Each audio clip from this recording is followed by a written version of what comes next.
Hello students, कैसे हैं आप सब? ठीक हैं? उम्मीद है आप सब खुश होंगे और ठीक होंगे। और ज़िंदगी में हमेशा खुशी रहनी चाहिए, जो भी हालात हों उसमें खुश रहना चाहिए और खुश रहना सीखना चाहिए आपको। ज़िंदगी में अगर सक्सेस हासिल करना चाहते हैं तो मेहनत करना ज़रूरी होगी, क्योंकि मेहनत के बगैर सक्सेस कभी भी हासिल नहीं होती। तो प्यारे बच्चों, आज जो है हम लेक्चर सर्कल का करने वाले हैं, वो लेक्चर नंबर 4 है। 3 लेक्चर सर्कल के ऊपर हो चुके हैं, आज लेक्चर नंबर 4 है। इसमें जो हम पढ़ेंगे वो यूनिट सर्किल क्या होता है इसके बारे में, ठीक है। अ circle a circle in which radius is 1 is called unit circle. Unit circle, ठीक है बच्चों। मतलब ऐसा सर्किल जिसका क्या हो, रेडियस 1 हो, उसको हम क्या बोलेंगे? Unit circle. A circle in which radius is 1 is called unit circle, ठीक है। तो ऐसा सर्किल जिसका रेडियस जो है वो 1 यूनिट हो, उसको बोलेंगे यूनिट सर्किल। इसके बाद है पॉइंट सर्किल। पॉइंट सर्किल, ठीक है। अ circle a circle in which radius is 0, that is r is equal to 0. A circle in which radius 0 is called point circle, is called point circle, ठीक है बच्चों। अब यहां क्या कहना चाह रहा है? ये है पॉइंट जो सेंटर है, और ये वेरिएबल पॉइंट है P, ये O है, ठीक है। हमें पता है कि P जो है वो x, y वेरिएबल पॉइंट है, मूवेबल है। O जो है वो फिक्स है, और O को हमने A, B लिए थे कोऑर्डिनेट्स। अब अगर ये P पॉइंट क्या हो जाए, O के ऊपर आ जाए, ठीक है। ये P पॉइंट अगर O के ऊपर आ जाए तो क्या होगा? ये है सेंटर। हम ये बोले ये P पॉइंट जो है वो यहां पर थी। अब ये पॉइंट भी जो है जहां O है वहां पर P आ जाए, तो रेडियस जो है वो यहां पर रहेगा ही नहीं, रेडियस 0 हो जाएगा, ठीक है। तो इसका मतलब ये क्या हो जाएगी? पॉइंट हो जाएगी। इसलिए इस सर्कल को हम बोलेंगे point circle. Means variable point and fixed point both are identical, means same, ठीक है। Variable point and fix point जो थी सेंटर ऑफ सर्किल, वो क्या हो गया? अब आइडेंटिकल हो गए, सेम हो गए। तो जब वेरिएबल पॉइंट और फिक्स पॉइंट सेंटर जो है सर्कल का वो आइडेंटिकल या सेम हो जाएंगे, तो ये क्या हो जाएगा? पॉइंट सर्कल हो जाएगा, ठीक है। जब पॉइंट सर्कल हो जाएगा तो इसका एरिया भी नहीं होगा, नो एरिया ऑफ सर्किल, ठीक है। यूनिट सर्कल का एरिया तो होगा, जाहिर बात है, रेडियस 1 है तो एरिया जो है इसका क्या हो जाएगा? पाई हो जाएगा, पाई स्क्वायर यूनिट हो जाएगा, क्यों? रेडियस एरिया का फॉर्मूला जो होता है पाई आर स्क्वायर। अब आर जब 1 होगा तो एरिया हो जाएगा पाई यूनिट स्क्वायर, ठीक है। तो यहाँ no area of circle, area कोई भी नहीं होगा। इसके बाद आता है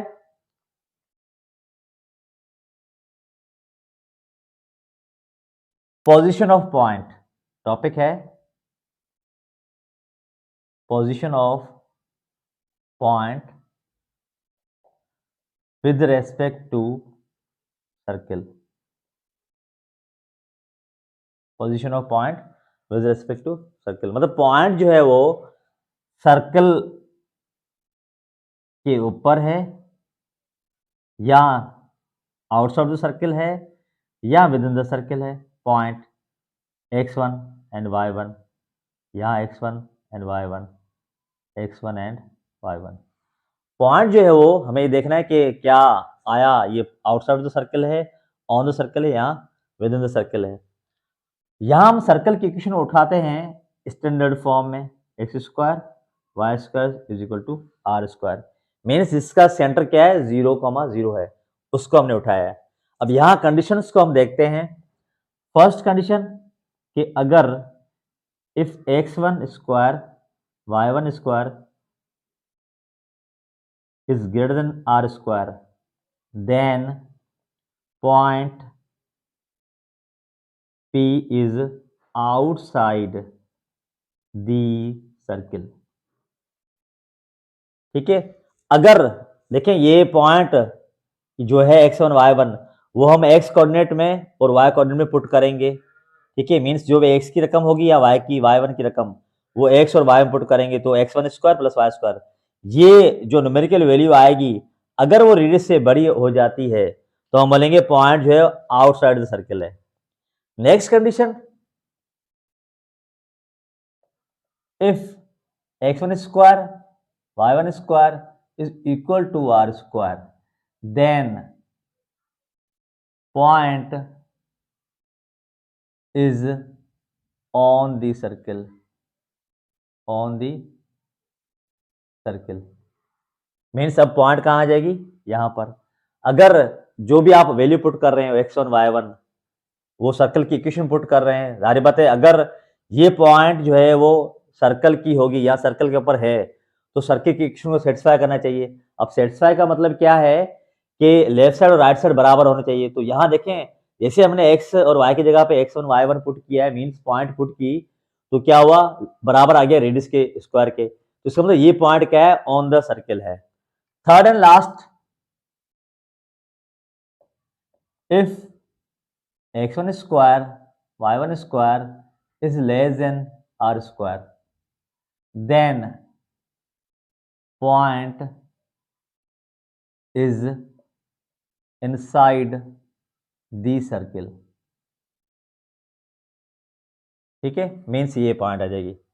तो तीन कंडीशंस हैं, location of the point means position of the point with respect to circle, ये पॉइंट अबोव द या आउटसाइड द सर्किल है, ऑन द सर्किल है या विद इन द सर्किल है।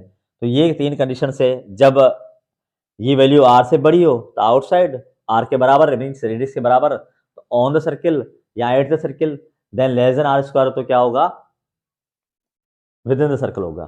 ठीक है, अब इसके बाद जो है हम देखेंगे कि पैरामेट्रिक इक्वेशन ऑफ सर्कल क्या होगा। पैरामेट्रिक इक्वेशन ऑफ सर्कल हमने जो अभी तक पढ़ा है वो सिर्फ स्टैंडर्ड फॉर्म में एक्स वाई प्लेन का सर्कल पढ़ा है कि x square y square equal r square, ये कार्टेशियन कोऑर्डिनेट सिस्टम है या ये बोले कि रियल प्लेन या एक्स वाई प्लेन बोले, टू डायमेंशनल हम जो है प्लेन पढ़ रहे हैं। अभी हम देखते हैं कि parametric equation of, parametric equations of circle, circle की पैरामेट्रिक इक्वेशन। हम यहां सर्कल ले रहे हैं जिसका सेंटर ओरिजिन है 0,0 और ये इसका रेडियस है, positive x axis, positive y axis, negative x and negative y. ठीक है, अब रेडियस ने जो है वो एक्स एक्सिस से थीटा का एंगल बनाया है, ये हमें पता है। ठीक है, रेडियस ने क्या किया है, एक्स एक्सिस से थीटा का एंगल बनाया है और ये है रेडियस। ये point variable point which is x, y, this is vertical axis, this is horizontal axis, means ये x है ये y है।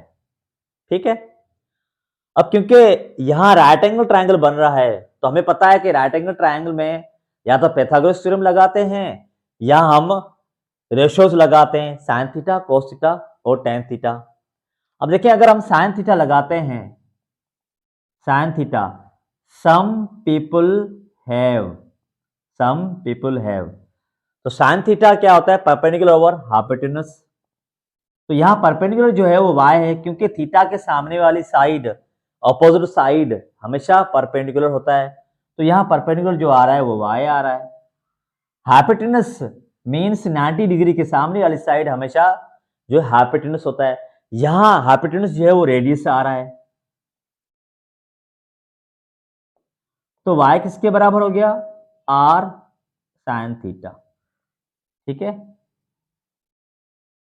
Then cos theta, curly brown hair, curly brown hair means base.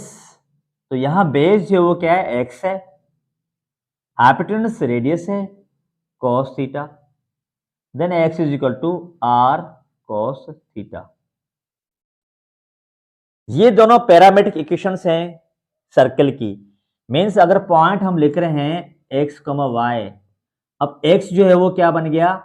r cos theta, y r sin theta. ये आ गई हमारे पास new point in the form of radius and theta. हमें पता है कि x कोऑर्डिनेट और y कोऑर्डिनेट आपस में इंटर रिलेटेड होते हैं। मींस y कोऑर्डिनेट जो है वर्टिकल एक्सिस वो हमेशा x एक्सिस पे डिपेंड करता है। तो it means y dependent variable है, x जो है वो इंडिपेंडेंट वेरिएबल है। ठीक है प्यारे बच्चों। तो यहां पर हमें पता है कि y और x इंटरडिपेंडेंट है, लेकिन जब पैरामीट्रिक इक्वेशन की बात करते हैं तो ऐसी इक्वेशन जिसमें खुद y कोऑर्डिनेट और x कोऑर्डिनेट किसी एक न्यू वेरिएबल या x से ज्यादा न्यू वेरिएबल पे डिपेंड कर रहे हो। अब देखिए यहां जो है y r और थीटा पे डिपेंड कर रहा है। Means radius of the circle and angle made by the circle with respect to positive x axis.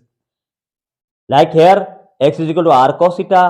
तो रेडियस एंड थीटा पे x कोऑर्डिनेट खुद डिपेंड कर रहा है। इट मींस अब x यहां पर भी डिपेंडेंट वेरिएबल हो गया, y तो पहले भी डिपेंडेंट वेरिएबल था और अभी भी डिपेंडेंट वेरिएबल है, कोई इशू नहीं इसमें।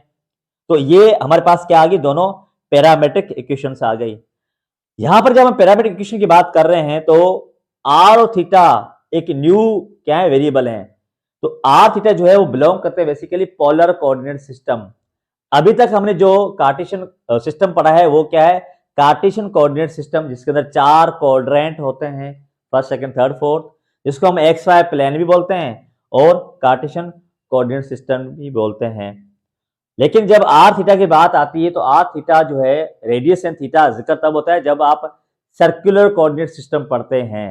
ठीक है, उसको हम बोलते हैं polar coordinate system.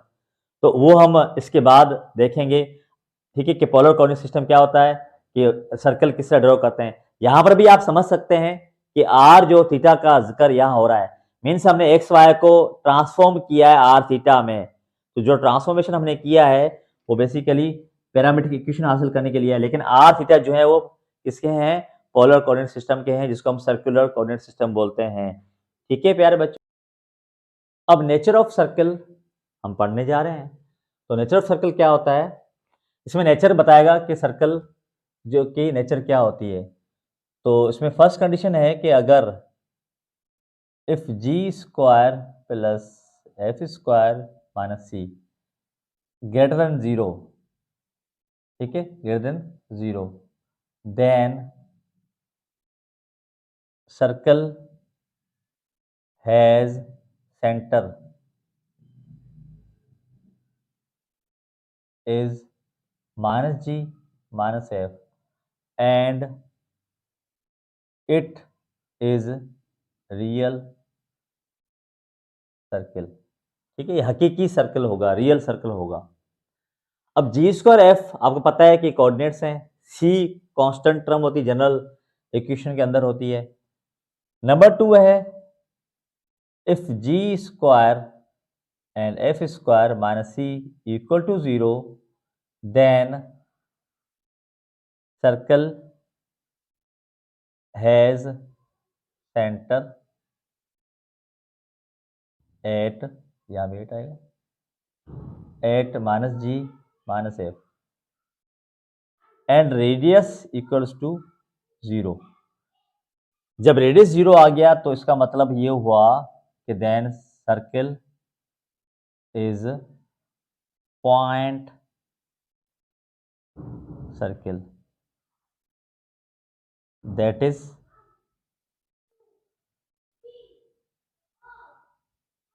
Coincident points. Coincident point मतलब जो वेरिएबल पॉइंट है, मूवेबल पॉइंट, वो भी सेंटर के ऊपर भी ऊपर आ गई तो वो क्या होगी, एक जैसी होगी, आइडेंटिकल होगी या कोइंसिडेंट पॉइंट हो चुकी है। तो अब ये क्या हो जाएगा, पॉइंट सर्कल हो जाएगा। नंबर 3, अगर जी स्क्वायर एफ स्क्वायर माइनस सी लेस देन 0 हो जाएगा, देन सर्किल इज इमेजिनरी। यहां बोलें कि virtual circle, but centre is real. Centre तो रियल होगा लेकिन ये लेस देन 0 हो गया, ठीक है, लेस देन 0 हो चुका है, तो क्या हो जाएगा, सर्कल हो जाएगा इमेजिनरी या वर्चुअल। अब वर्चुअल चीज या इमेजिनरी हम ड्रॉ नहीं कर सकते, इट मीन्स ये सर्कल हम ड्रॉ नहीं कर सकते। ये हम ड्रॉ कर सकते हैं, ये भी ड्रॉ कर सकते हैं। अगर इसको देखना चाहते हैं तो ये सर्कल ये हो जाएगा, ठीक है, centre and variable point, this is O.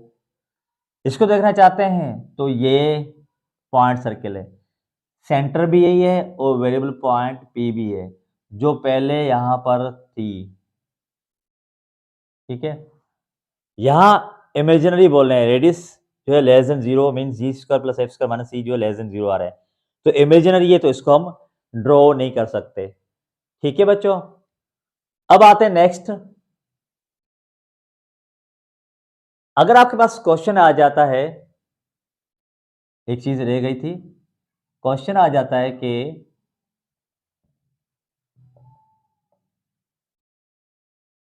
Find equation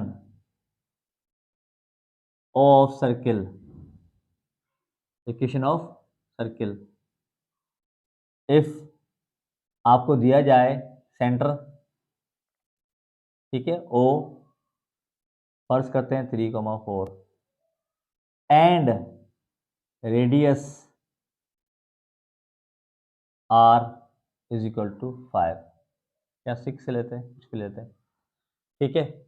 अब बोले इक्वेशन ऑफ सर्कल फाइंड करें, तो बजाय आप क्या करें, स्टैंडर्ड इक्वेशन में पुट करें, सिंपली इसको आप क्या करेंगे, जनरल इक्वेशन में पुट कर लेंगे, सीधे सीधे जवाब आ जाएगा। अगर आप किसी भी एग्जाम में या एडमिशन टेस्ट में जा रहे हैं तो इसको इस तरह नहीं करना है कि भाई x माइनस ए का whole square plus y minus b का whole square is equal to r square, फिर आप a minus b whole square 2 दफा फार्मूलाज खोलेंगे फिर लिखेंगे। इससे चाहे इसको शॉर्टकट तरीके से आप कर लेंगे, जनरल इक्वेशन सीधी सी लिख देंगे x square plus y square. अब यहाँ प्लस 3 है तो हम लिखेंगे माइनस 3 टू ज़ा 6x, यहाँ प्लस 4 है तो क्या लिखेंगे माइनस 4 टू ज़ा 8y, प्लस इसका स्क्वायर 3 का स्क्वायर 9, फिर 4 का स्क्वायर 16 माइनस 6 का स्क्वायर तो 36 इक्वल टू 0। ये हम डायरेक्टली कर लेंगे। हमने क्या किया है सिंपली, और मैं लिख लेता हूं कि एक्स स्क्वायर वाई स्क्वायर, यहाँ क्या होता है 2gx होता है, क्या होता है 2gx plus 2gx plus 2fy plus c is equal to 0, ये जनरल इक्वेशन होती है। तो हमें पता है सी जो है वो क्या होता है g square plus f square minus r square होता है, तो वही चीज़ हमने यहाँ लिखी है, यहाँ पर मीन्स इसको मैं मॉडिफाई कर रहा हूँ और लिख के x square y square 2gx plus 2fy plus यहाँ पर लिख लें आप कि भाई g square f square minus r square equals to 0। ये आपको सिंपली करना है और कुछ भी नहीं करना है, क्योंकि वो खुद बोल रहा है कि सेंटर का कोऑर्डिनेट ये है, ठीक है। तो 3 4, तो अगर पॉजिटिव होंगे तो हम यहाँ नेगेटिव लिखेंगे, अगर नेगेटिव होते तो यहाँ पॉजिटिव लिखेंगे, क्योंकि हमें पता है कि सेंटर के कोऑर्डिनेट जो होते हैं वो माइनस जी माइनस एफ होता है, इस वजह से हम ये कर रहे हैं सेंटर के कोऑर्डिनेट की वजह से। और बाकी रहा सी की बात, तो सी जो है वो क्या होता है g square plus f square minus r square. तो इसको शॉर्टली आप इस तरह कर सकते हैं, बजाय कि आप लेंदी मेथड यूज़ करें। तो जैसे सवाल देखें उसका जवाब आपको आना चाहिए, तो इस तरह ही आपको मैथमेटिक्स सीखनी है।